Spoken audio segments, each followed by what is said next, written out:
My name is That Guy. This is the 28th and thank you for listening to Aim for the Top, an Otaku's weekly sports review. We got a big show planned for you today. We're going to talk some NFL, talk some UFC 257, get you ready for that. Talk a little NBA, do a little more college football news, and we'll send off another sports star from yesteryear into another dimension. Who it is, you can probably guess if you paid attention to the news yesterday. You would probably know who it is, but I won't tell you for now, so you'll just have to see. Anyways, if you enjoy the podcast, please subscribe. We're on Podbean and then on YouTube when I post these on there. Got to make them into a video. Eventually, they'll be on other podcasting platforms, but I realize, before I want to do that, I need to get, an actual, professional looking, cover art image for the podcast, because, if you ever want to encourage viewers, definitely going to have a professional look to your whole podcast kind of thing. So, trying to get that done, but no luck so far, but I'm sure eventually I'll be able to find an artist who I can work with. That would be nice. If you know a graphic artist, let me know so I can hit him up. Anyways, big show, so let's jump right into it. First, we will start off in the NFL, which had divisional playoff weekend, had some big coaching news, other kind of news stories. So we'll start with the quick ones, with the news stories first. So let's see, we can go to the Philadelphia Eagles, who finally have their man. It is Nick Sirianni, the Colts offensive coordinator. He will be the new Eagles head coach. They'd also interviewed Kellen Moore, who didn't get the job, which I'm very glad of, because he's been very good as the Cowboys offensive coordinator, and coming back next year, it's going to be vital that we're able to have a successful offense, because I still think our defense is kind of going to suck next year too. So yeah, very important that Kellen Moore is still here for at least another year or two. But anyways, the Eagles, yes, they have their new offensive coach. Will he be able to fix Carson Wentz, or I don't know, is he going to have an open QB competition going into training camp and all that between Wentz and Jalen Hurts?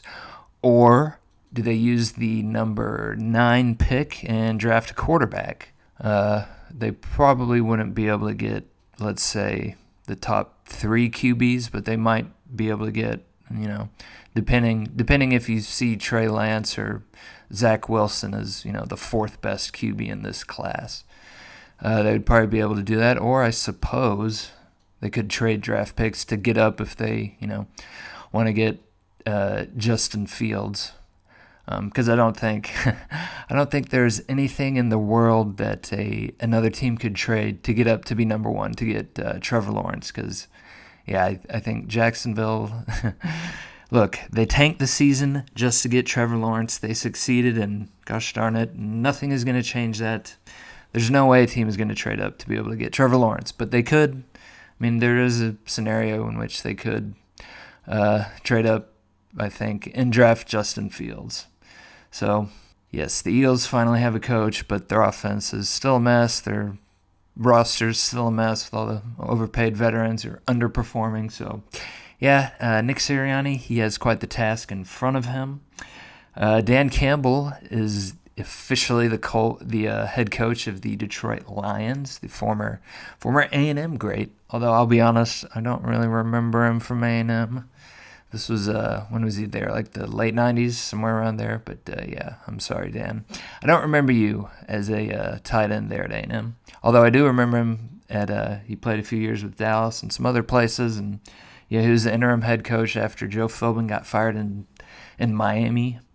But now he's the head coach of the Detroit Lions. And, they're actually another team that has a QB quandary, if you will, because Matt Stafford, he's pretty good, but he's played on mostly not good teams his whole career, and he's owed a lot of money. So does Detroit, want to start over, draft a new QB, or do they try and trade Matt Stafford? Because I think there would be plenty of suitors for Matt Matt Stafford's talents, including, a team like the Colts, maybe, the Bears, or what about, this would be crazy. What about the Dolphins? Because, they think they have a pretty good defense. They maybe need a piece or two to add to their receiving core. But what if they're not too enthralled by Tua's performance after this first year? So they trade Tua to Detroit because, Detroit, they would be getting, hopefully, maybe they think that they can get Tua to perform to his maximum ability. So they get their QB of the future, and the Dolphins get their quarterback for the next, 4 to 5 seasons, perhaps. Stafford, he's been fairly healthy. He's had some injuries during his time, but he's been pretty healthy, been able to play through some injuries. So you would figure he's got a few years left in him of really good seasons where he's say in the top third of starting QBs, perhaps. So that would be interesting if they were to pull that off. But it's not going to be easy for old Dan Campbell. This is his first head coaching gig. He's got a lot of things to figure it out, hire a staff, all that kind of thing, figure out the QB situation.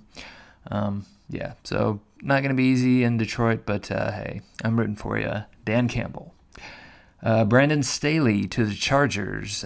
He was the Rams defensive coordinator. Part of that, he took over after. I'm not sure. Did they fire Wade Phillips, or did he just resign, or what? I don't really know. But yeah, he's been there a couple seasons. The Rams obviously had pretty good defense these past few years. After they got Jalen Ramsey, especially. So he goes to the Chargers. You're working with some good pieces there on the defense. Joey Bosa, Melvin Ingram, the wily veteran. But I suppose the main thing with the Chargers is, how to make sure you use Justin Herbert's talents effectively, because obviously after that rookie season, that was very impressive what he did for the Chargers there. I don't think anyone believed coming out of Oregon that he was going to be quite that ready in the NFL. I mean, shoot, he wasn't the starter when the season began. That would be Tyrod Taylor, but due to a medical issue, I don't know if that whole, what was it that he got a punctured lung from treatment that he received from the Chargers medical staff, so that took him out. So Justin Herbert was forced into the role, but you would definitely say he blossomed in that role, taking over for Tyrod Taylor. Obviously, once Taylor got back, his medicals were clear.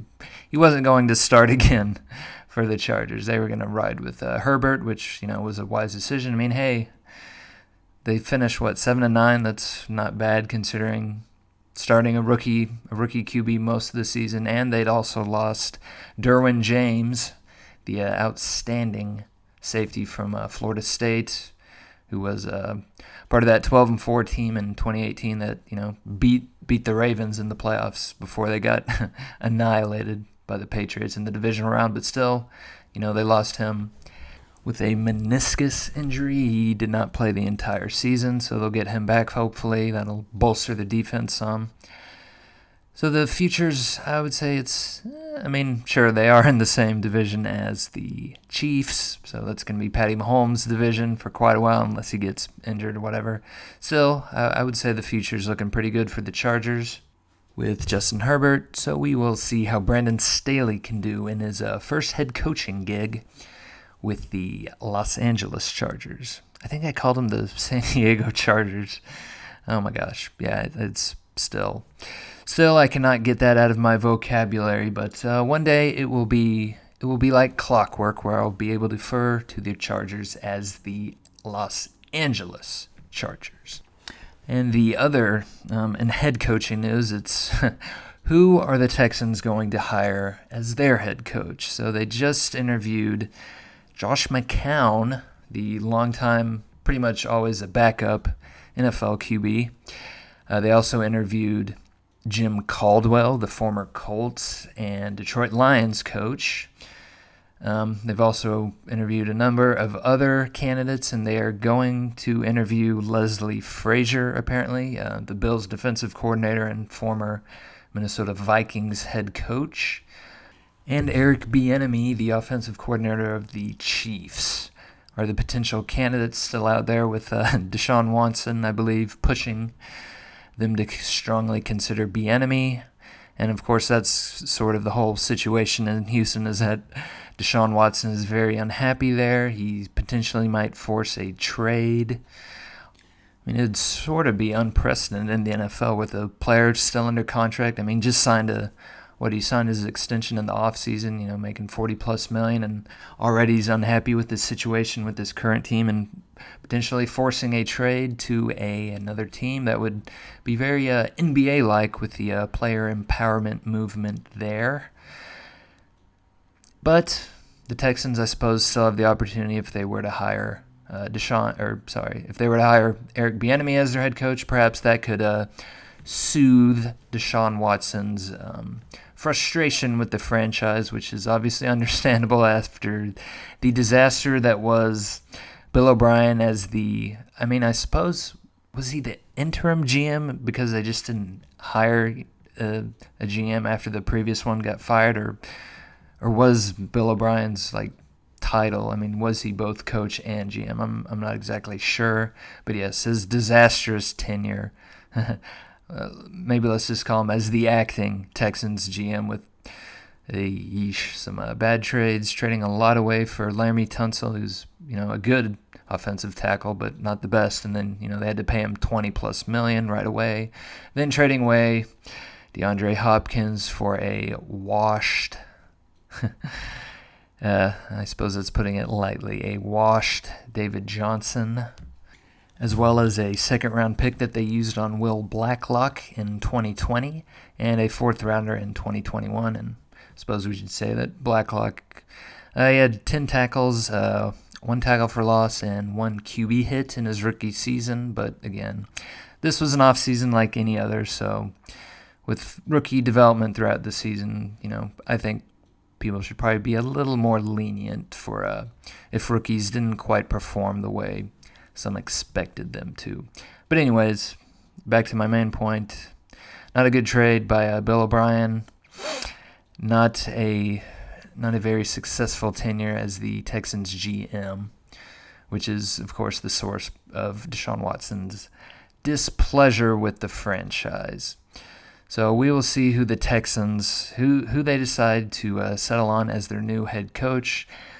I would imagine, if they're smart, they would do everything to keep Deshaun Watson happy with the franchise and wanting to remain a Houston Texan for many years, although I would imagine they would be able to get quite the haul in a trade for Deshaun Watson. He is definitely one of the top QBs in the NFL, one of the top young QBs, one of the top QBs overall, and many teams would be more than willing to trade draft picks, players, and whatever else, what other filler they would need to in order to acquire the talents of Deshaun Watson. So we'll see how that story develops. One more quick little story. Dwayne Haskins has found a new home in Pittsburgh. Yes, he's been added to the Pittsburgh roster, so we'll see how he does in assuming there are team activities, in the spring, and then they have normal off-season training camp, all that. We'll see if we've seen the end of the Big Ben era. Is this the beginning of the Dwayne Haskins era in Pittsburgh? Phillip Rivers retires. He spent 16 seasons with the Chargers, with the San Diego and Los Angeles Chargers, and he spent this last season with the Colts. He retires making 242 consecutive career starts. That is truly amazing, especially for a guy, obviously, he's a pretty big guy, but never had a ton of mobility, and definitely towards his later years, he lost that little mobility that he had, but he was able to survive. He finished with 63,000 yards, more than 63,000 yards, and 421 touchdowns. Very impressive. Only a 5-7 career playoff record. If you evaluate quarterbacks by their playoff record, which I suppose not always fair to do such a thing, but hey, it's what sports fans always do, so that's what I do too. He probably had the most success in his career early with those very good San Diego teams with LaDainian Tomlinson and Antonio Gates. He reached the Chargers reached the 2007 AFC Championship game where they lost to the Patriots.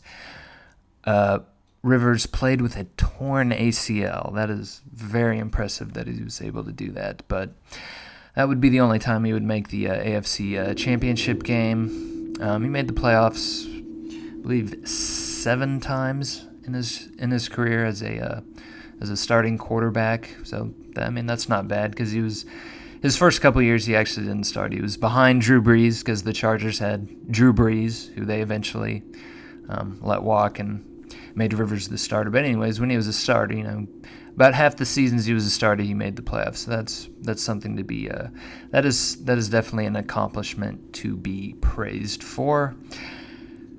I don't think he's going to be a Hall of Famer, though, even though he has obviously very impressive statistics. Just because he wasn't, I don't think anyone considered him like one of the best quarterbacks, probably even in the division in the conference while he was playing. I mean, you would say Tom Brady, Peyton Manning, Ben Roethlisberger were probably, better than him overall. So the fact that, he wasn't even the top 3 in his conference probably means he's not going to get into the Hall of Fame. But still, he's a very good QB. Always sad to see the old guys that you grew up watching retire, but such is the way of the world. Time waits for no one. So, Phillip Rivers, great career. He rides off into the sunset. I'm sure the Colts still feel like they should have beat the Bills, but now Phillip Rivers can enjoy time with his 9 children. That's got to be insane. And apparently he's going to coach high school football. So we wish Phillip Rivers well in his next endeavors. And with that, we finally get to the playoffs. Playoffs? Don't talk about it. Playoffs? You kidding me? NANI? Nothing to get confused about, Coach Moore. We are talking playoffs. We'll start first with the first game of the weekend, the Rams taking on the Green Bay Packers. This is one of those games where, even though, obviously there were times where it got pretty close, it pretty much seemed like one team was pretty much dictating the way the game went. They controlled the game, and you never really felt like they were going to lose. So the Green Bay Packers defeat the Rams 32-18. Green Bay got off to a good start on offense. They were getting the running game going there with Aaron Jones, Jamal Williams, using lots of different formations, get the running game going. Rodgers obviously did his thing. Like in the first half, he had 169 yards. He showed off his old man still has some wheels on that 1-yard touchdown scramble he had, where he had the nice pump fake to get past Leonard Floyd. But yeah, Green Bay, they had things rolling from the first possession that they have. Even though on that first possession they got a field goal, they had things going. The Rams defense, the whole game, they were not able to repeat the performance that they had against the Seahawks. Obviously, Aaron Donald was not the same out there, even wearing that extra protection for his ribs, that super heavy shoulder pads that Jay Glazer was showing off on the pregame show. Yes, he was not able to perform. I don't think, did he even play in the second half? He did not play very many snaps. Regardless, the Rams' defensive front wasn't able to get much pressure on Rodgers the entire game. Even though, I thought coming in that the loss of David Bakhtiari in Week 16 would could be a significant factor once Green Bay faced a very talented defensive front, but the entire game, the Rams just weren't able to generate any pressure. They weren't able to stop the run. They weren't able to get the Green Bay Packers off schedule. I will say though that that Jared Goff, he looked obviously a lot better in this game that he did in the previous game, which I suppose makes sense.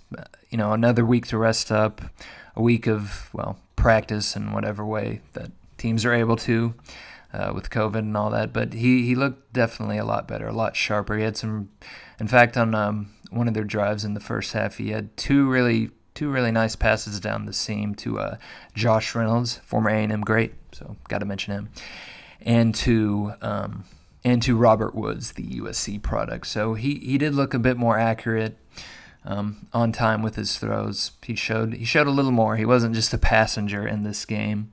The Green Bay offense just had the Rams defense. They just had their number the entire game. Of particular note was Davante Adams' touchdown pass there in the first half, where they used motion to get Davante Adams. They motioned him to the one side of the line of scrimmage, then back to the other, and he was wide open for an easy touchdown catch. Jalen Ramsey was very upset with his teammates. I suppose he felt like one of the other corners or a safety should have moved with Davante Adams once he moved back across the formation. But it was up to Ramsey to run and keep up with him, and he was not able to. So Davante Adams had a very nice and easy touchdown. So yes, that was just I suppose a taste of things to come for the Rams as Green Bay controlled this the whole game. Although, you must say, in the third quarter, the Rams were able to get it pretty close there in the second half. 25-18 off a wildcat run by Cam Akers. Yes, the Rams were so desperate that they broke out the wildcat, which not too many teams use. It's not particularly effective, especially if the defense can just ignore what the quarterback is doing, so they can just put an extra player, near the line of scrimmage to stop what is almost always going to be a run. But still, they actually made it work. They got a touchdown on it. They made it 25-18. But the play of the game, I think you would say, was there in the fourth quarter. It was 2nd and 6. Green Bay had the ball at their own 42, so they run a play-action fake that draws in the cornerback and the safety, Troy Hill and Jordan Fuller. Meanwhile, Alan Lazard just runs down the field, just runs a simple go route. Perfect throw by Rodgers, hits him right in stride, never any chance that he was going to get caught. He scores a touchdown, 58 yards. That puts Green Bay up 32-18, and that's where the score would remain. As I believe on the Rams' next possession, Green Bay was able to hold them. The turnover on downs, they got a sack on him. I believe that was Rashawn Gary, the Michigan product. So overall, it was a very good game, very impressive performance by the Green Bay offense and the defense. I mean, they held the Rams to 244 total yards. They sacked Goff 4 times. The Rams are 2-8 on third downs, and Green Bay was able to control the game. They ran 72 plays, had the ball for 36 minutes. Just a very impressive performance by Green Bay, especially their offensive line.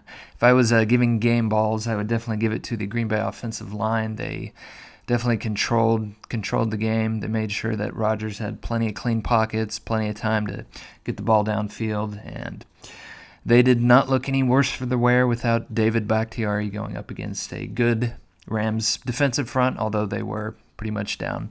Aaron Donald still very talented. So the Green Bay Packers move on to the NFC Championship game. So the second game on Saturday was the Bills versus the Ravens, and what a game this was. If you like punting, this was your game.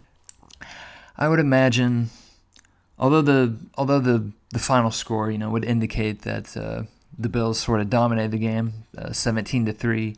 That's definitely not the way that the game worked out. If you are a Ravens fan, you definitely feel like the Ravens, they played well enough to win this game. It was just because of some special teams errors and then an unfortunate injury to Lamar Jackson that cost them the game, as well as just a terrible interception, which we'll get into. But just looking at some of the final stats from the game, the Ravens, they controlled time possession. They had 340 yards compared to 220 for the Bills. They were 7 of 17 on third down, while the Bills were 4 and 13. But again, it was those missed field goals and the interception that were the real turning points. Weather was obviously a factor in Buffalo that evening. It was definitely very windy. That was affecting, the punting, the kicking, definitely the throwing for both Lamar and Josh Allen. Although, Lamar, he started off okay in the first half. He was 9 of 16, 123 yards. He never really got his running going all that much the entire game. But, the Ravens, they were able to move the ball on the Bills there in the first half. It's just they weren't able to come away with a lot of points because of the missed field goals. That's what always comes back to bite you. As the Bills, they had pretty much one nice drive. It was that first drive that they had in the second half. Nice mix of the passing game and the running game. Although mostly the running game was by Josh Allen. I think he led the Bills in rushing that game. Anyways, but it was capped off by the nice touchdown pass to Stephon Diggs that gave the Bills the, I suppose, commanding 10-3 lead in the game, and that would pretty much be the extent to what the Bills' offense would have to do in that game. Obviously, it was a very defensive-oriented game. Both teams very impressive with their defensive performances, especially the Ravens, as Ravens have a very impressive secondary with Marcus Peters, with Marlon Humphrey, Jimmy Smith, also Chuck Clark, Deshaun Elliott. I would say they were definitely up to the task of containing the Buffalo Bills offense with Josh Allen and Stephon Diggs and Cole Beasley, that crew. They were up to the task, but their offense definitely let them down. I suppose the backbreaker was the interception by Lamar in the end zone that was returned 101 yards by Taron Johnson. That was truly a killer. You have a chance, in the worst case, you were probably going to be able to make that field goal. It would have been a chip shot field goal probably, although Justin Tucker did miss 2 field goals, so we can't count that out. But I'm just going to imagine, even if they'd been forced to settle for a field goal, and in fact they might have gone for it on 4th anyways, just because how close they were and the way that the game was going. It was going to be pretty difficult to get in the red zone. So when you're in the red zone, you kind of want to go for the touchdown there. Anyways, it was I suppose you'd say at worst, it was a 14-point swing as it was returned 101 yards by Taron Johnson. That put the Bills up 17-3. That was the backbreaker. Just bad decision by Lamar. He didn't see the guy there. Windows tend to get pretty tight there in the red zone when you're having to pass, because usually defenses will, load up to stop the pass, and since you don't have as much room to work with, you definitely got to be on with your accuracy, and that cost Lamar there. And then, of course, on their next drive, Lamar gets injured on the last play of the third quarter. He suffers an injury, a concussion, so he has to go out. So it is up to Tyler Huntley, the rookie from Utah. I would say he probably led Utah to their best season ever in football last season, as they were able to make the Pac-12 championship game. They were ranked as high as number 5 in the playoff rankings, so I think they had a very good chance to, if they would have won that game against the Oregon Ducks, to have been to the playoffs. They would have had a good chance. But they did lose that game, unfortunately. They got sort of smacked around by the Justin Herbert-led Oregon Ducks. But anyways, Tyler Huntley, he led Utah to their best season. he actually showed. I mean, he made a couple decent. He made a couple decent throws. He used his legs good too. I believe he finished like something like 6 of 13. So that's not great. But coming in a game like that where you're down 2 scores, the weather conditions were what they were with the wind. He did okay for a rookie, I would say, and there was an opportunity there, a missed opportunity that if they would have converted, that would have been an interesting game. So with about 6 minutes left in the fourth quarter, Hollywood Brown just blows by his defender. I believe it was Marlon Humphrey on a vertical route, a go route as they call it, or a fly. Anyways, he was wide open. Tyler Huntley just missed him. But if he had made that throw, that would have put the game at 17-10. There's enough time.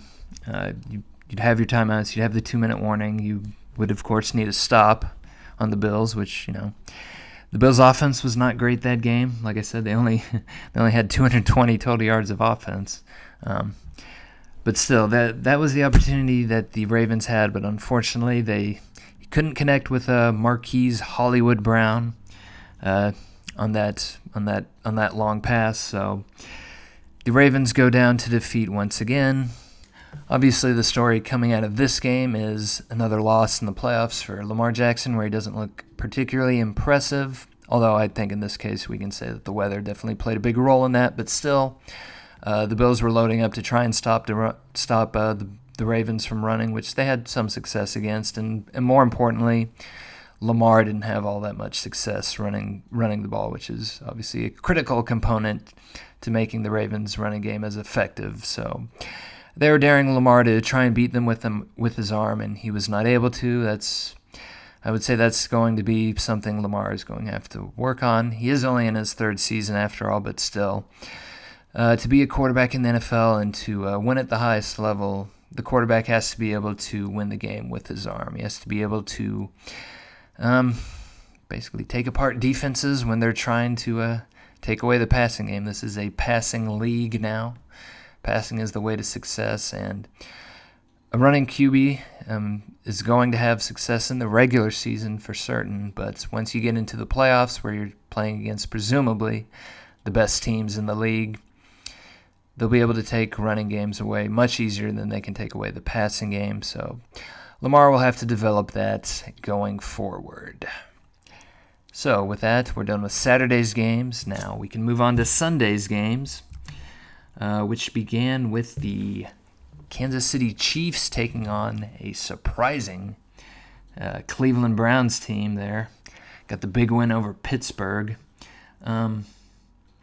This game, I guess I sort of thought maybe it'd be a kind of a very offensive kind of game, a lot of high scoring and whatnot, but it's sort of, especially in the second half, it kind of turned into a defensive struggle there with the although I suppose it's kind of a little funny saying that, considering that the Chiefs did get 438 total yards for the game, and in the first half they definitely looked impressive. They were able to jump up to a big lead there in the first half, up 19-3. Cleveland, they fought back though. There was that pivotal play in the second quarter. They were going down to score. Rashard Higgins got a reception. He was barreling towards the end zone. The defender, Daniel Sorensen, sort of had the angle on him, so Higgins dives, reaches out for the end zone, sticks the ball out there, and Sorensen is able to knock it loose, although he did use his head for that tackle, so probably should have been a penalty. But anyways, he's able to jar the ball loose. The ball comes out of Higgins' hands, rolls into the end zone, and then out of bounds. And so it's a touchback for the Kansas City Chiefs. Obviously, again, like I said, it should have been a penalty. It should have been a targeting penalty, or targeting, aiming with the head by a Sorensen there. But these games are at full speed. Can't review that part of it. I don't believe they can. A coach can challenge whether it should have been targeting. So no penalty there. And then, yes, it's very unfortunate that in the NFL, if the ball gets knocked loose, if there's a fumble in the end zone and it goes out of bounds, then it goes towards the defense, then gets the ball, from the 20. It's very, very punitive. I've always wondered why the penalty for fumbling the ball out of bounds in the end zone, why it goes to the other team. It's very punitive, very cruel. That is an Esdeath from Akame ga Kill level of cruelty, I would say. If it was me, I would just say, just put the ball. I mean, the offense still keeps the ball, but they get the ball, say, back at the 10-yard line. Okay, they don't get the ball at the 1 or whatever. They go back to the 10, but I think they should still have the ball. It's just they don't get a touchdown and they don't get the ball at the 1 or something. I say moving back to the 10-yard line, that would be a little more or less punitive. I think a less fair ruling, but such as it is, that was a big play for Cleveland to not get any points on that drive. So they're down 19-3. Although they do fight back, they get the game to 22-17 there in the second half. Of course, the big play being I suppose the turning point in the second half would be Patrick Mahomes on a sack. He got a concussion. He was definitely loopy after that hit. Although looking at it, I mean, I don't know. I didn't think when I saw it that it was a dirty hit. I mean, obviously he came down very hard on his head, so it kind of looked bad. But I just don't think that it was that he was trying to injure him or it was a dirty hit, or obviously it wasn't after the whistle or anything like that. He wasn't targeting. It was just a really bad way that Patrick Mahomes came down on the play, so he had to go out. So obviously his availability for the next game, we'll see. Anyways, he had to go out, so the Chiefs had to rely on longtime NFL QB Chad Henne to lead them to victory. Henne, I wouldn't say, I mean, he was 6 of 8, 66 yards, although he had a terrible interception in the end zone. So, I mean, if not getting an interception on that drive probably would have put the game away for the Chiefs, but Henne had a terrible interception that gave Cleveland the ball and the opportunity to go in for a score, but on 4th and 9, score 22-17, Cleveland decided to punt the ball away. That was a very controversial decision. On the I've now taken to following the Surrender Index Twitter account after discovering it last week, and yes, that punt was definitely, as they would call it, cowardly. So Cleveland punts the ball, and unfortunately they would not get the ball back as they are unable to stop the Kansas City Chiefs from getting a first down and running out the clock. Now, on, what was it? It was 3rd and 14, I believe, and on that play, they let Chad Henne scramble for a 13-yard gain, which I just found unbelievable that the Cleveland Browns let Chad Henne, of all QBs, scramble for that many yards on a critical 3rd down play. And I think initially maybe it looked like that he actually got enough for the first down, or at least that's what I thought when I saw the play in real time. I was like, oh my gosh, he just got the first down. That's game over. You let Chad Henne win that game with his legs. How embarrassing for you, Cleveland. But he was like half a yard short. I don't think he was even short a full yard. But he was short, and the Chiefs decided to go for it on 4th, and what a call by the Chiefs on the little crossing route by Tyreek Hill. He's just too fast for anyone on Cleveland's defense to catch up with, and he's able to catch that. He got the first down, and that was the game. So a very bold call by Andy Reid and Eric Bieniemy to go for it on 4th there on their own side of the field. But again, to put away the game, yeah, that's probably, and with a weapon like Tyreek Hill, where it's just going to be very difficult for any team to match up against him one-on-one. Only need a yard when he's so quick, when he can just get open pretty much on anybody that you put on him. He'll be able to get open just for a quick second, and that's all you need on a play like that. Just a very short window in which to throw in. So as a result, the Kansas City Chiefs move on to the AFC Championship game, where they will play the Buffalo Bills in Kansas City. But again, not sure if Mahomes is going to play. He's been limited in practice today. He still has to go through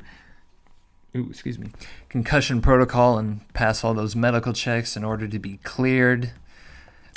If I had to guess, though, I would say he will probably find a way to be cleared to be able to play that game.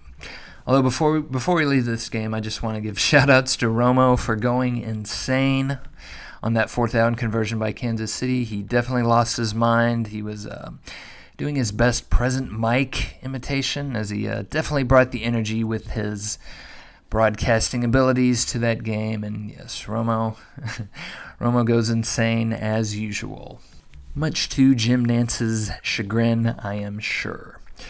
So we can move on to our last game of this divisional playoff weekend, as the Tampa Bay Buccaneers were taking on the New Orleans Saints in New Orleans. This was another interesting game.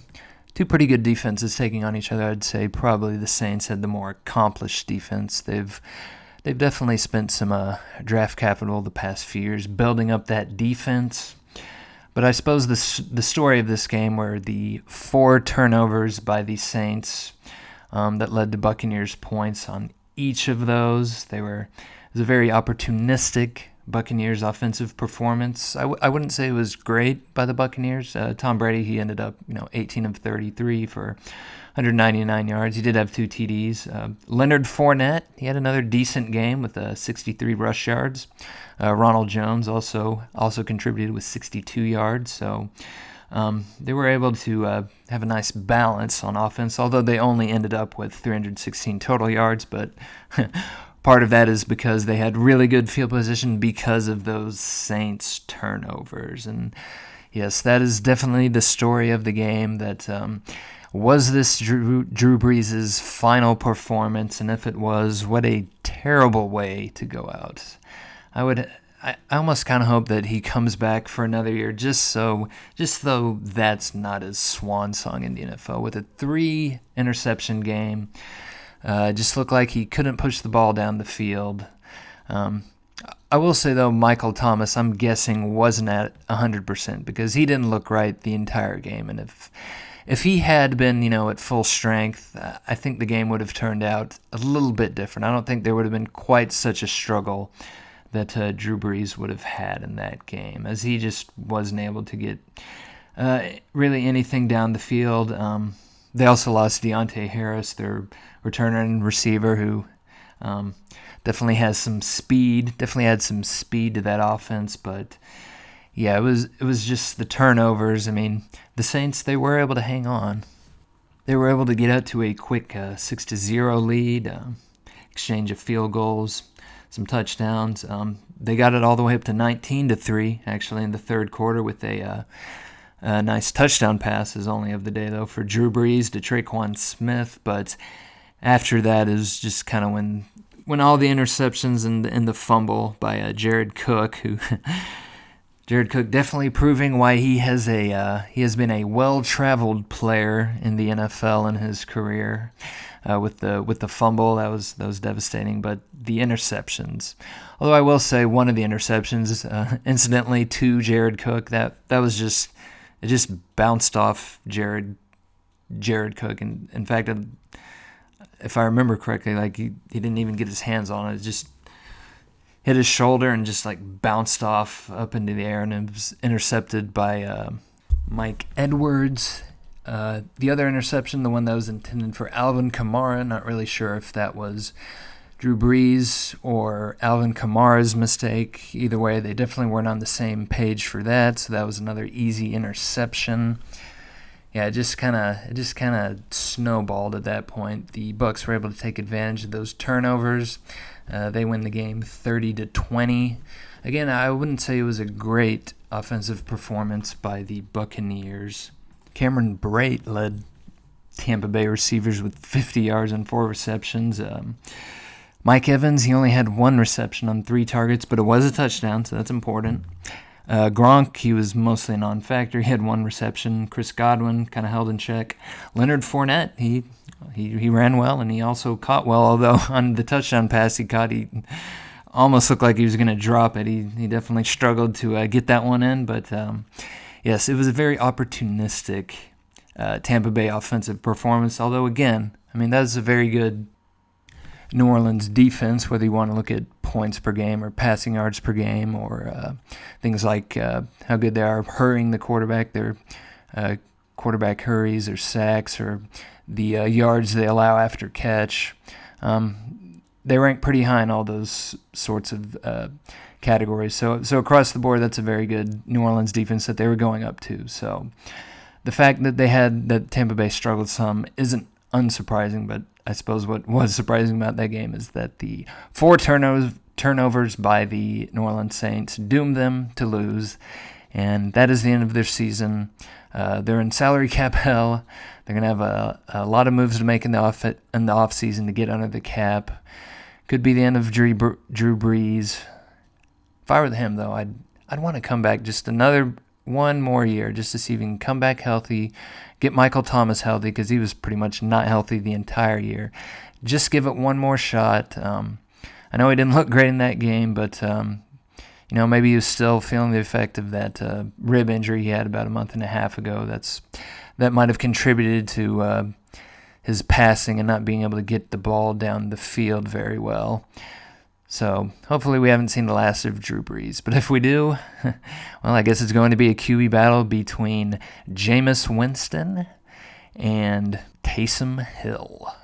But for the Buccaneers, they move on to the NFC Championship game where they will go to Green Bay to take on the Packers in a rematch against a game the Packers lost early in the season. So now that we have our conference championship round matchups set, we can do a little preview of them. So I'll just start with the NFC. So Tampa Bay taking on Green Bay. Yeah, I think in this game it's going to be very different than what happened during the regular season where the game just kind of got away from Green Bay and they got annihilated. I don't see that happening again. The Green Bay offense has just been clicking. They've run over what was, I suppose, maybe one of the top defenses in the Rams. They had no trouble with them. It's obviously going to be a test against the Buccaneers. They have a pretty good defensive line with Shaq Barrett and Jason Pierre-Paul and Ndamukong Suh still doing his thing. But I would say that Rodgers, again, he's playing at an MVP-like level. They're very balanced on offense. And although you only think that they have one receiving threat in Devontae Adams, all those guys, Marquez Scantling, Equanimous St. Brown, I'm always a supporter of the player with a Latin first name. Even their tight end, Robert Tonyan, he's done well. Alan Lazard with the big touchdown reception from the game against the Rams. So they have enough weapons. They know how to get those guys open. I don't think the Bucs secondary is going to be able to cover all those weapons that Aaron Rodgers has, and I think the Packers offensive line is going to be able to hold up against another good defensive front. I mean, I think Tampa will be able to get a little more pressure on them just because all their guys, I mean, they're 3 big guys there on the defensive line there. They're all healthy. They'll be able to pressure Rodgers more than what the Rams were able to. I don't see this as being a high-scoring game. Weather might also play a role. Sunday morning, snow is expected in Green Bay, but it will clear up by the afternoon. Although that's not going to bother Tom Brady. He is intimately familiar playing in the snow, being up there in New England.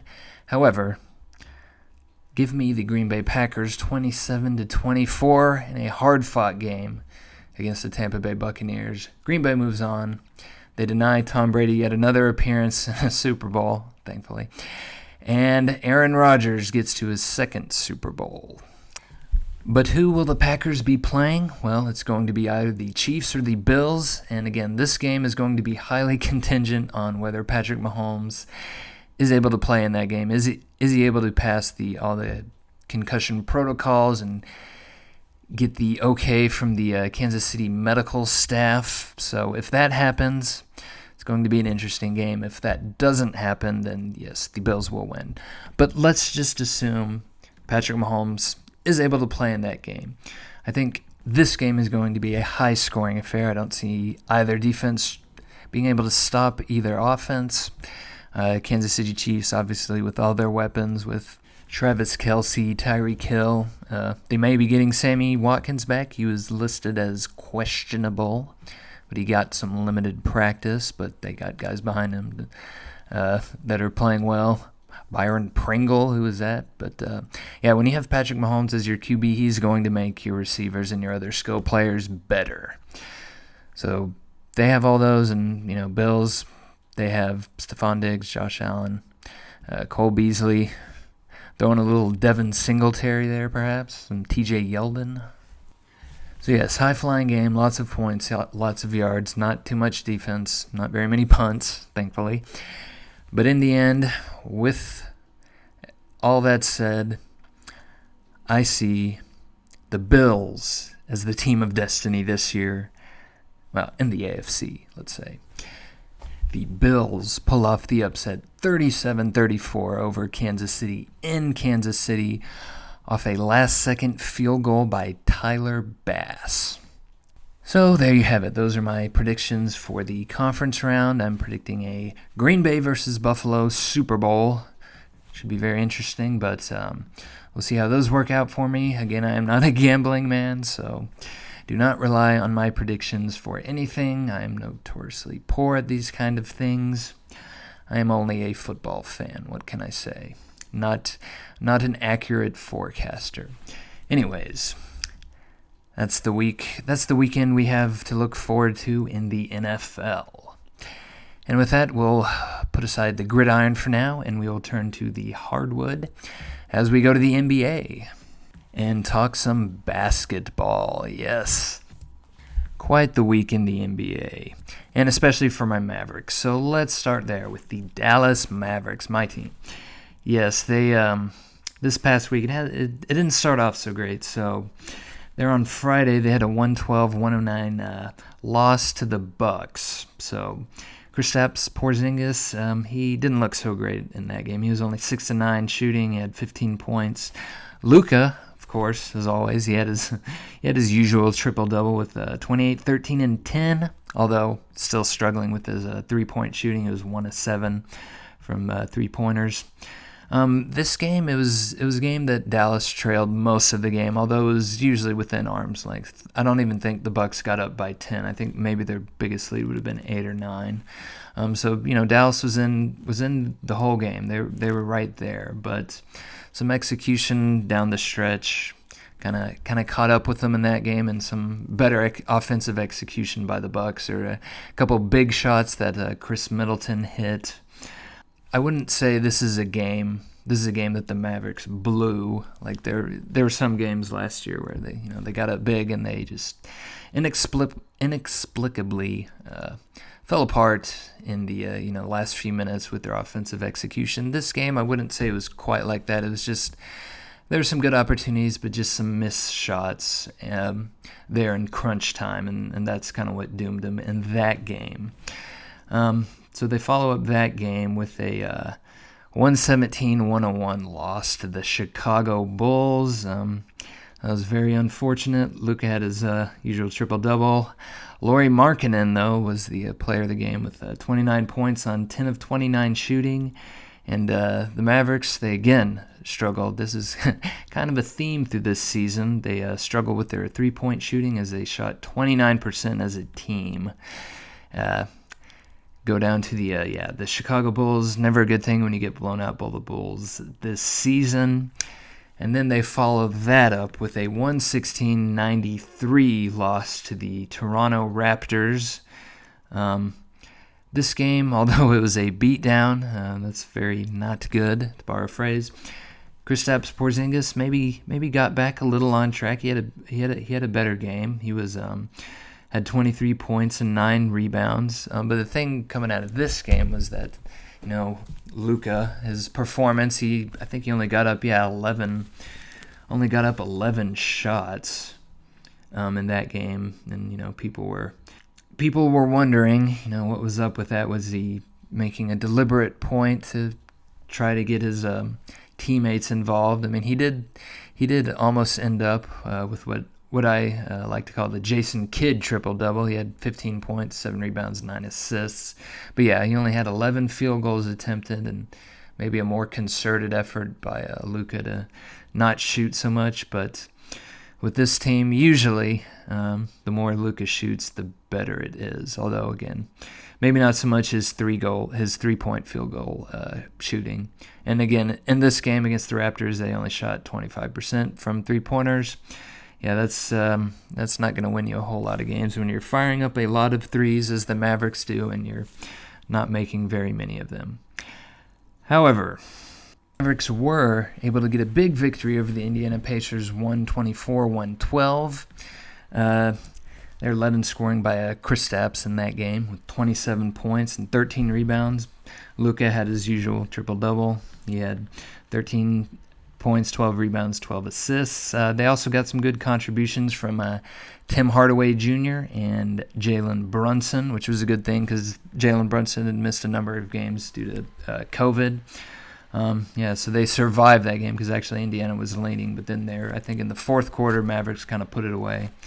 They survive 26 points by Malcolm Brogdon and 25 by Domantas Sabonis. Again, that was very critical to get that game, to get that win, break that losing streak early in the season. So they get a big win, and then they follow that up on Friday with a win over the San Antonio Spurs, 122-117. So this was a game where Dallas built up a big lead going into halftime in the third quarter.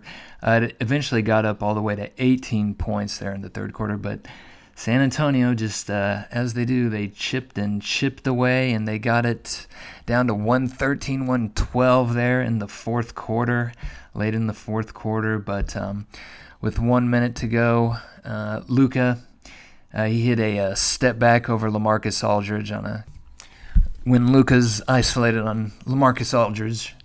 Definitely at this point in his career, I would definitely see that as a favorable matchup for Luka. He was able to hit that shot to give him the 3-point lead. And then on the next possession, Luka drove to the lane, found Jalen Brunson open for a corner three. He knocks it down, and that's what sealed the win for the Mavericks. So Luka almost had a triple-double. He had 36 points, 9 rebounds, and 11 assists. The team shot a little better from three-point land. They were 36% from 3 points, from three-pointers. Tim Hardaway Jr. and KP both had good games. They both contributed 21 points. Jalen Brunson had 16 points. And Trey Burke, their spark plug off the bench. He's been a very good addition that they got during the bubble there in the summer of this past year, although he had been on the Mavericks previously. But anyways, getting Trey Burke as their energy guy, as their third point guard. Well, I suppose depending on what position you put Luka in, is Luka a point guard or is he a point forward? I don't know. Anyways, bringing in Trey Burke as a backup guard has been a pretty good addition to the Mavericks. So they get the big win. San Antonio made it a game. They got 29 from DeMar DeRozan and 26 points from Aldridge. A throwback performance for him as he's entering the end of his career. And the Spurs shot 12 of 28 from 3-pointers. They're usually in the middle to the lower tier of teams that just in the number of 3-point field goals that they attempt, even though they're actually pretty good at it. But when you have two of your players, LaMarcus Aldridge and DeMar DeRozan, they are not big into shooting 3-pointers. That's always going to going to push your three-point attempts as a team down. But Mavericks get the big win, so they turn around. They get 2 wins in a row. They are 8-7, I believe. They're 6th or 7th in the West right now, but the West is a mess. We'll do a brief look at the standings in a bit, but that's all the Mavericks talk for now. But another big story in the NBA is Kyrie has returned from his sabbatical that he took in about 2 weeks there to get his head right. Apparently, he bought the parents of George Floyd a home. That was very thoughtful of him. So he's back with the Nets, and in his first game, the Nets were taking on the surprisingly plucky Cleveland Cavaliers. In that game, the Nets lost in double overtime, 147 to 135. Kevin Durant, he had 38 points. Kyrie, in his first game back, he had 37, and Harden had 21 points. So those three, they all performed pretty well, but they were topped by Colin Sexton, the young guard from Cleveland. He had 42 points. I should say he obviously plays for Cleveland, but he's played at Alabama there under Avery Johnson, who was fired a season ago. Anyways, Colin Sexton, yes, he's budding into a young star. He had 42. They also got 17 points from Taurean Prince, who was, in addition to that whole 4-team Harden trade. So it's very nice that Cleveland's getting a contribution from that piece in that trade. And as a team, Cleveland shot 51% overall from field goals, and they were 20 of 40 on three-pointers. So that is definitely a good shooting percentage. That is definitely going to be highly correlated when winning when you make 20 of 40 three-pointers, I would imagine. But so for the Nets, obviously their offense is they're probably going to have one of the top offenses in the league with KD, Kyrie, and Harden, but it's going to be, can they get their defense right? Both because, none of those three top players have been ever thought of as elite defenders, although Durant has developed into a pretty good defender, and when he was on Golden State, you would definitely say he was part of good team defense, and they were able to do some things with him that he was able to become a pretty decent defender. But they're giving a lot of minutes to DeAndre Jordan as their center. Are they going to be able to continue with that as the season progresses? As DeAndre Jordan, as much as I love him, he's an A&M guy. He is not the same player that he was, say, 5 years ago when he was on those Clippers teams that were so talented, but that did not have quite the playoff success they were hoping. Regardless, they're leaning on him. Their bench is pretty short. Is definitely going to be a tall task for Steve Nash to get their rotation figured out and maybe to get them playing a little bit better of defense, because, again, they certainly have the offensive talent with those 3 stars in order to compete with the best of the teams in the East. But can they be a good enough defense? Obviously, they don't have to be great. They, just kind of need to be a middle-of-the-road defensive team if they're going to get anywhere in the playoffs. If they're going to be able to, beat the Sixers, beat the Celtics, or beat the Bucks. So that will be definitely an interesting story going forward as the New Jersey Nets try to integrate their 3 stars onto their team. Now, just for some quick hits through the past week in the NBA, just some games of interest. Golden State defeats the Lakers 115-113. Philadelphia got a victory over the Celtics. Actually, they got 2 in this week over the Celtics, I should say. The Lakers had a 113-106 victory over the Milwaukee Bucks, and Denver in overtime took down Phoenix 130-126.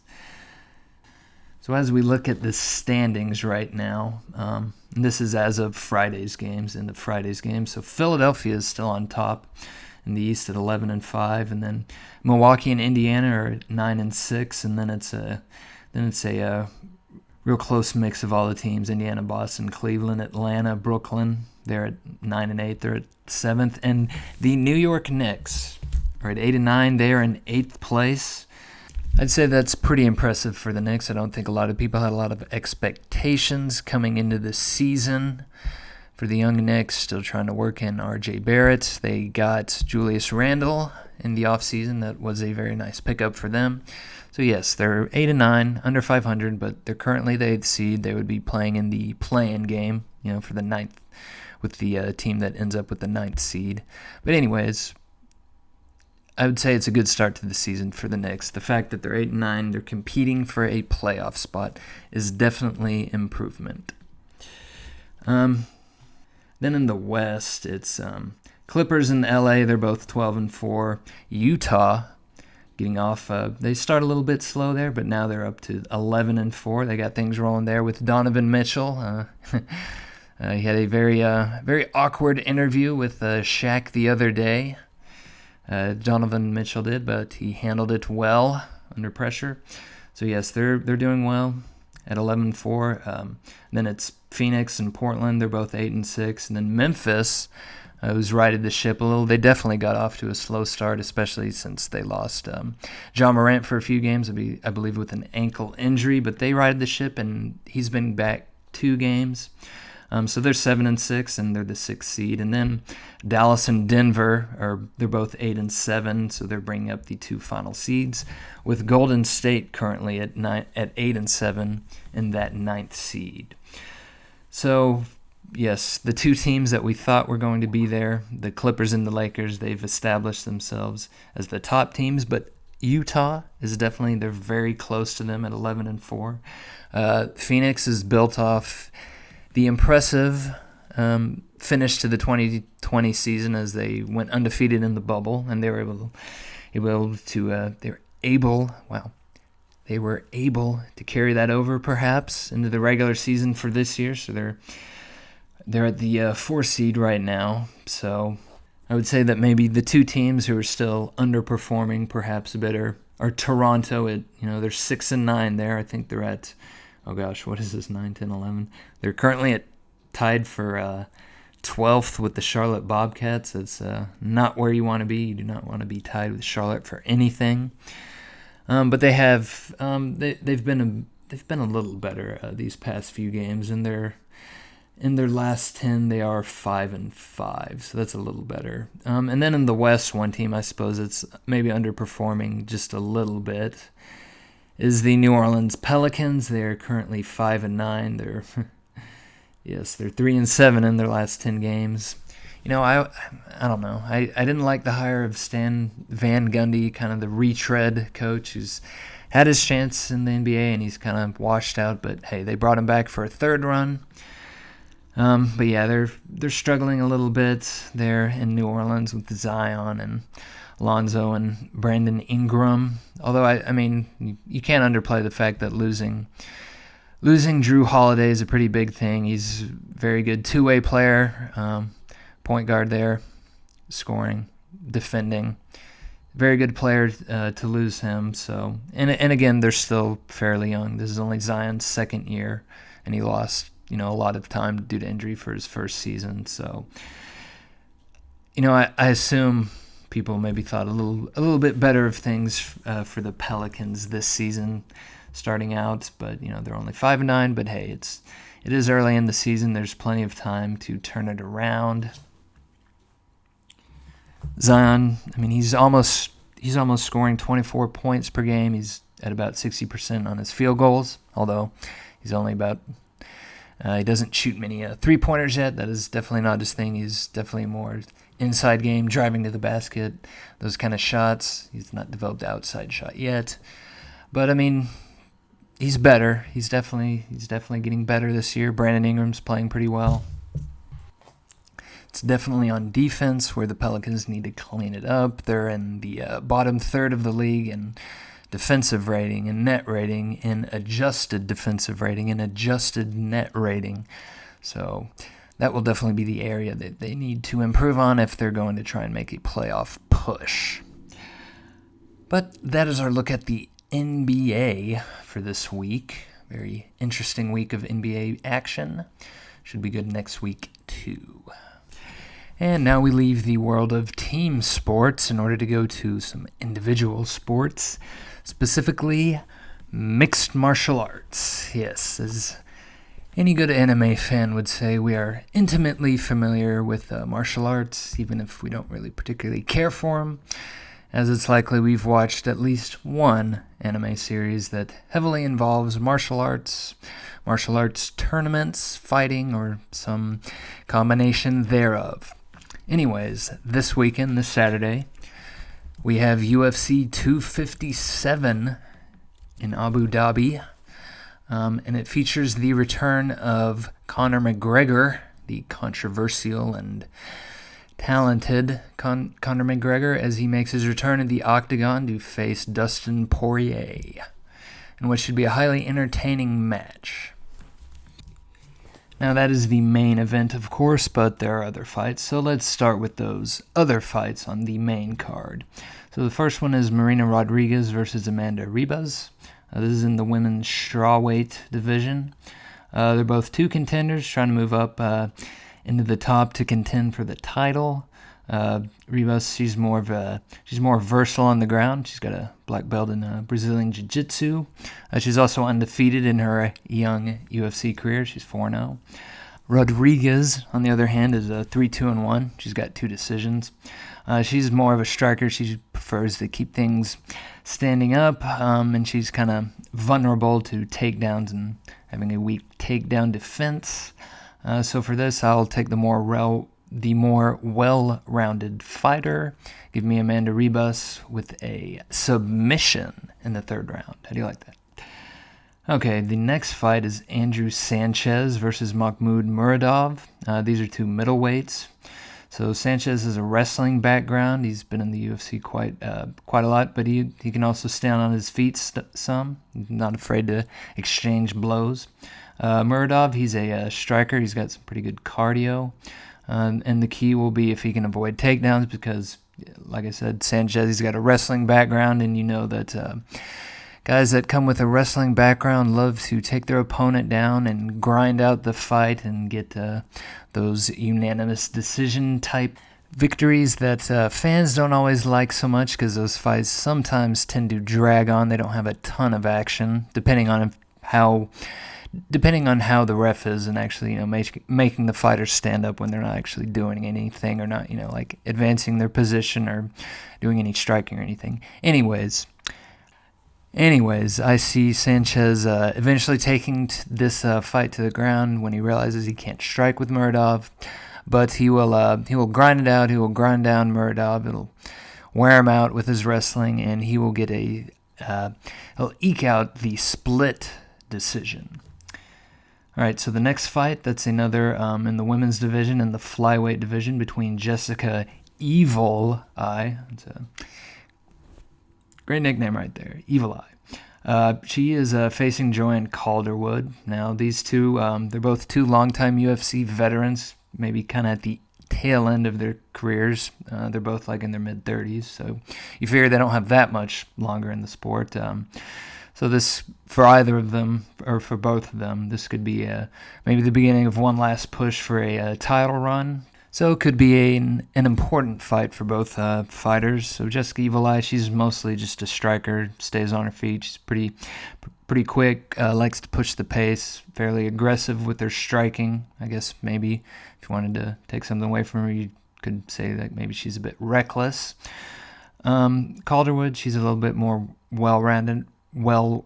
She's got some skills on the mat with wrestling and submissions and that sort of thing. So for this fight, actually, although usually when there's these type of fights where it's one person is more accomplished on the ground, with their submissions, with their wrestling, with something like that, as opposed to like a striker, I usually kind of tend towards the person with the better ground skills, just because I think they can usually get it to the mat. In this case, I will take Jessica Evil Eye to get a TKO in the 2nd round against Joanne Calderwood.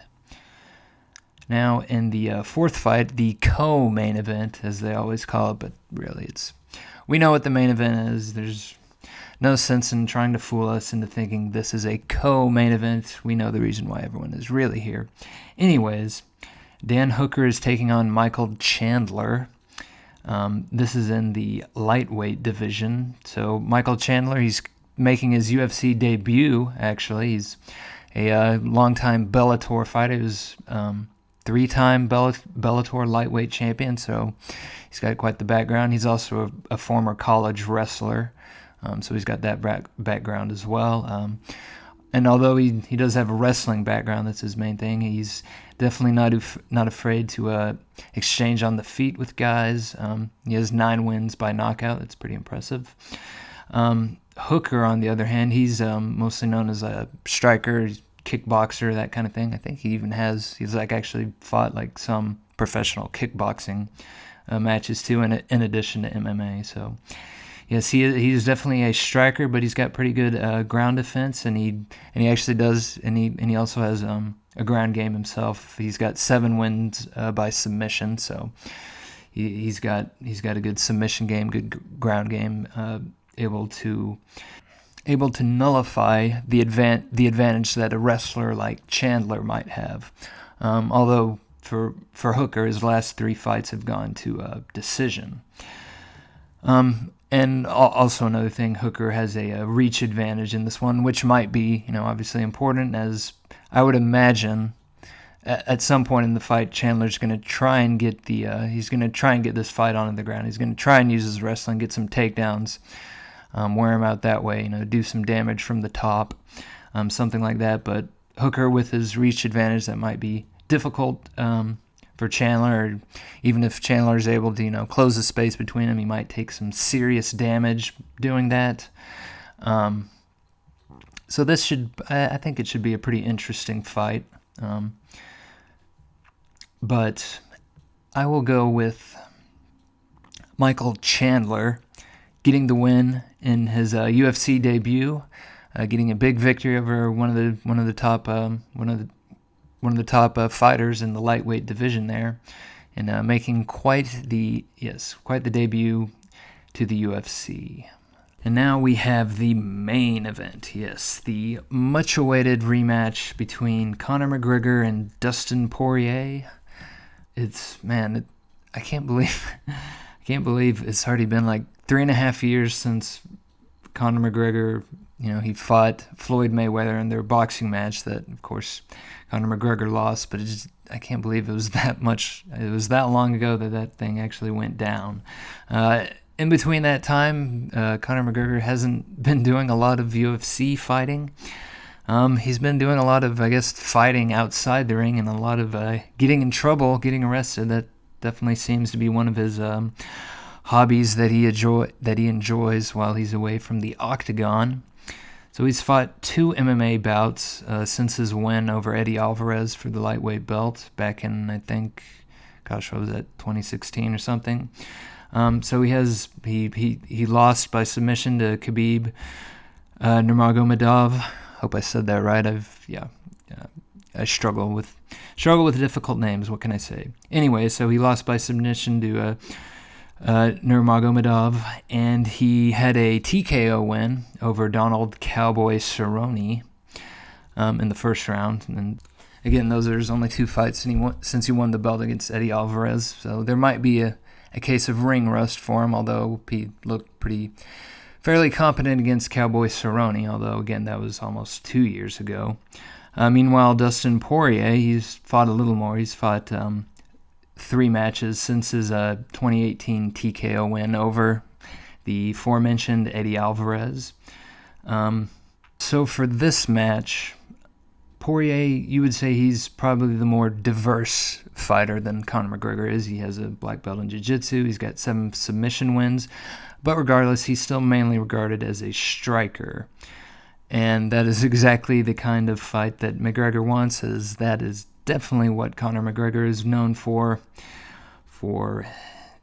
his heavy hands, his boxing skills, although obviously not on the level quite of a professional boxer, but among MMA fighters, and certainly in the lightweight division, Conor McGregor is one of the deadlier strikers in that division.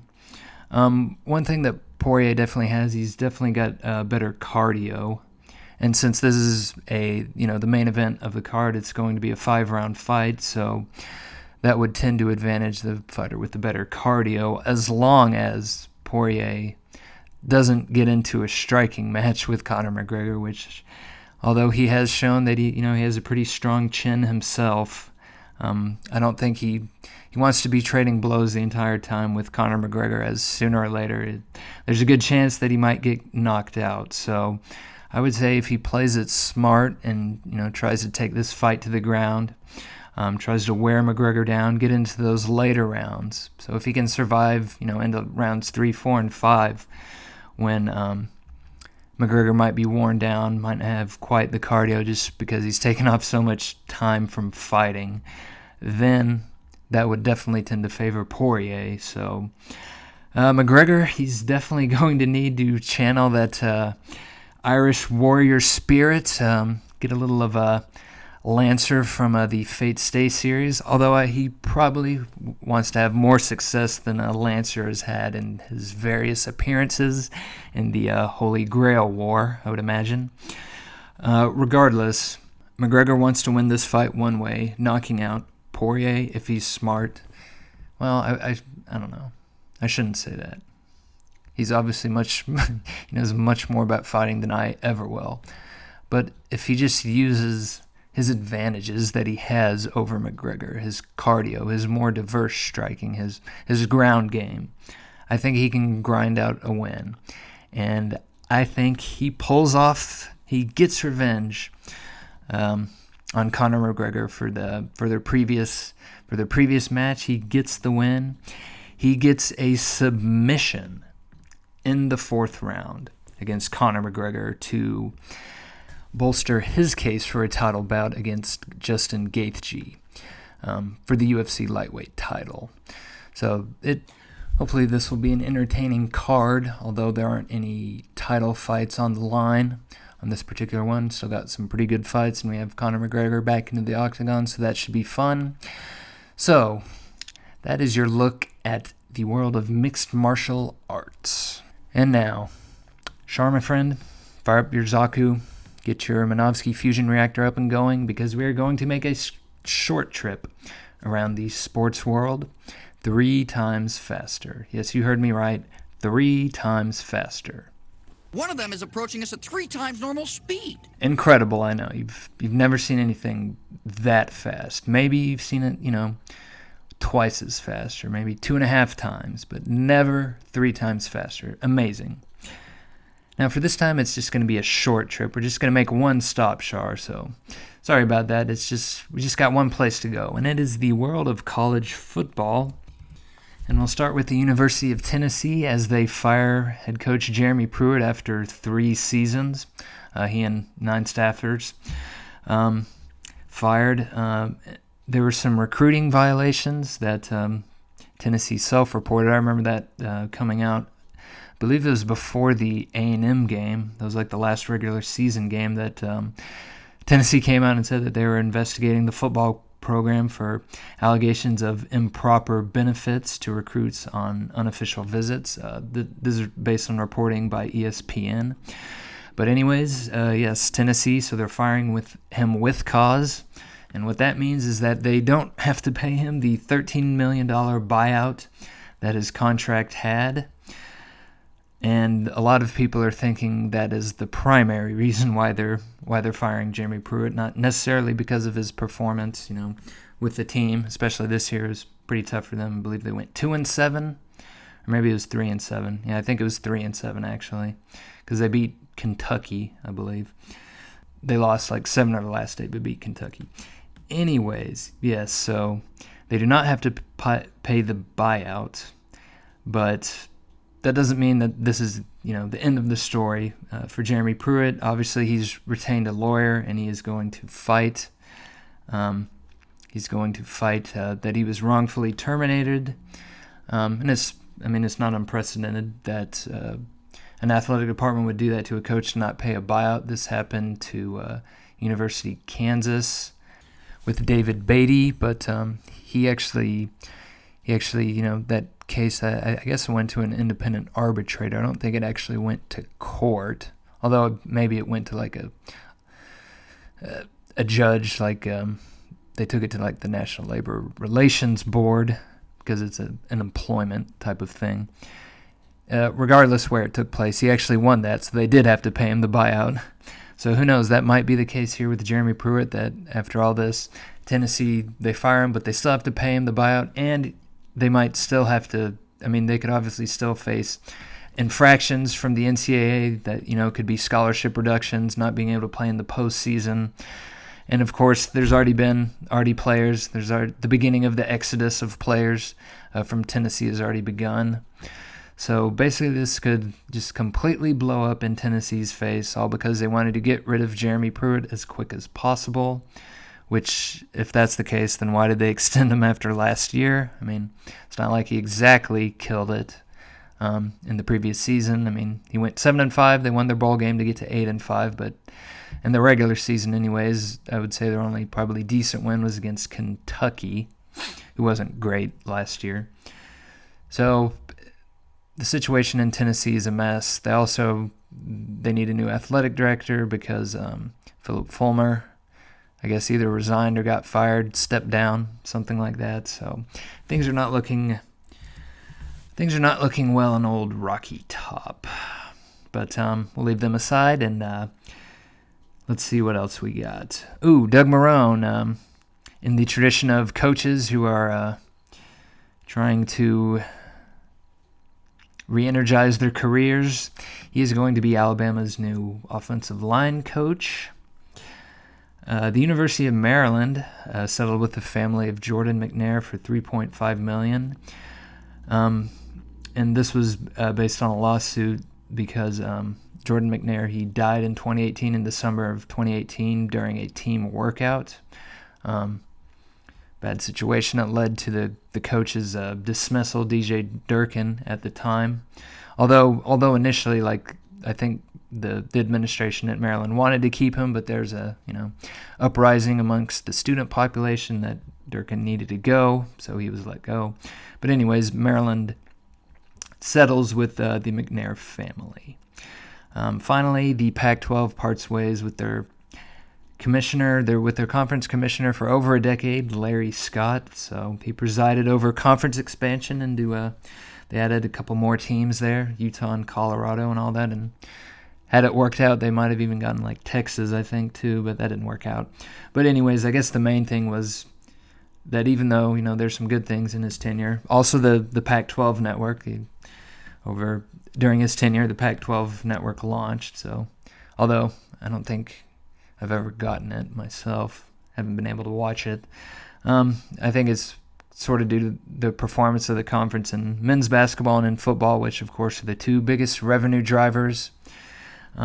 So if you can't do well in those, then schools, I suppose I should say, are going to be unhappy. So Larry Scott is out as the conference commissioner.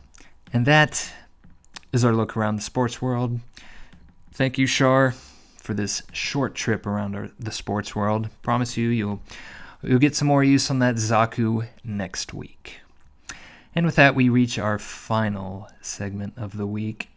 And for this, we will say farewell to a sports star of yesteryear as we wish them happy trails into another dimension. You sure sent that planet to another dimension. Chao Tzu latched onto Nappa in an attempt to escort him personally to another dimension. I'm phasing into another dimension. Somebody must be passing into another dimension. Soon we will both be in another dimension. And he sent Kui to another dimension. For I will let you go to another dimension. I'm sorry to have to tell you this, but he was sent to another dimension. And for this week, in case you hadn't heard the news, Hank Aaron has passed away at the age of 86. That happened yesterday, January 22nd. And he had quite a career in the MLB. So, again, he was born in 1934 in Mobile, Alabama, deep in the segregated South at the time. So, couldn't begin his professional baseball career in the MLB. He started in the Negro American League in 1951 with the Indianapolis Clowns. Just after a season there, he was picked up by the Boston Braves, who would later go on to Milwaukee and then finally to where they are now, Atlanta. So that was in 1952, and he was in the minor leagues for a few years, and then he was finally called up to the major leagues in 1954, and that's where he remained for the next 22 years of his career. Put up some pretty impressive statistics in his time with the in the MLB. So he had career batting average of .305. He had 3,771 hits, 2,297 runs batted in. He was a 24-time All-Star selection, which is interesting because he didn't play 25 seasons in the MLB, but for a few years, I think the NL, or maybe it was both the NL and the AL, but they had multiple All-Star games, and so you could get selected twice in a season, which I'm still not really sure how exactly that worked out, but there you have it, 25-time All-Star selection. He was the NL MVP in 1957, which is also the year that the Milwaukee Braves won the World Series, I believe over the Yankees. He was a 3-time Gold Glove Award winner, and he ended his career, his final 2 seasons, he played with the Milwaukee Brewers. At the time, he broke Babe Ruth's record for career home runs, which was, I guess, quite controversial. Got a lot of hate mail from people not wanting to see a black man break that record. As you can imagine, there was still quite a bit of prejudice among sports fans at that time, and I suppose still now, but just definitely on a lesser scale, and it's more, I would say, more hidden, more whispered, not so out loud. Anyways, he did end up, breaking Babe Ruth's record, and he held the home run record for 33 years until it was broken by Barry Bonds. And I gotta say, if I was him, I would pretty much say that Bonds breaking the record was totally illegitimate because his use of various performance-enhancing drugs and whatnot that definitely tarred the reputation of baseball for quite a while. So the fact that he was able to be the bigger man, he was able to be magnanimous and congratulate Barry Bonds for breaking his record, definitely, I suppose, speaks to his character that he was able to congratulate Bonds on breaking his record. Where, yeah, if it was me, I'd be to heck with Bonds. He totally cheated to get it. You get no congratulations from me. But perhaps that is why I will never be a great athlete. Anyways, so after Aaron retired in 1976, he was inducted into the Baseball Hall of Fame in 1982, as you can imagine. Pretty easy there for him to be inducted. Some awards that he, I guess, received later, once he was retired. In 1999, the MLB announced the Hank Aaron Award, which was given to the top hitter in each league. So that's a pretty big deal, getting a baseball award named after you. He received the Presidential Medal of Freedom, so that's like the highest honor a civilian can get. He received that in 2002 from George W. Bush. His number 44, was retired by both the Atlanta Braves and the Milwaukee Brewers. And he was awarded an honorary Doctor of Humanities degree by the University of Princeton in 2011. That's pretty sweet. You can say you have a degree from Princeton, from the Ivy League. It's very impressive. So yes, Hank Aaron, sports legend, MLB legend, passes on at the age of 86, where he goes to that great baseball diamond in the sky. And with that, we've reached the end of the show for this week. Thanks for listening. If you want to leave comments, suggestions for new, topics or segments or whatever, you can get in touch with us. Find us on YouTube. Just look up the 2eighthouse.